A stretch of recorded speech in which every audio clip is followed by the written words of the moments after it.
আসসালামু আলাইকুম। দুই খালাতো ভাই বোনের মধ্যে ৫ টাকা দামের একটি লটারি জেতা ঘড়িতে তাদের মধ্যে কি বিনিময় হয়েছে সেটার জন্য একটা ওরা দলিল তৈরি করেছে। মানে খালাতো বোনটা পড়ে হচ্ছে ক্লাস 4-এ আর ভাইটা পড়ে হচ্ছে ক্লাস 6-এ। তো বোনটা একটি স্কুলে গিয়ে ৫ টাকা লটারি কাটে এবং সেইটি ঘড়ি পায়, কিন্তু সেই ঘড়িটা তার হাতে হচ্ছে না, যে কারণে ওর ভাইকে দিয়ে দেয়।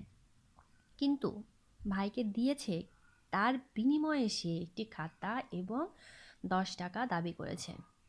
শুধু দাবি না, যদি না দেয় তার জন্য তারা একটা দলিলপত্রও তৈরি করে। আর সেই দলিলপত্রে হিসাব অনুযায়ী বলছে ২৫ টাকা দামের একটি খাতা আর ১০ টাকা দামের একটি ১০ টাকা নোট। তার জন্য তারা এই যে এখানে সুন্দর স্বাক্ষর করেছে, আবার টিপসইও দিয়েছে।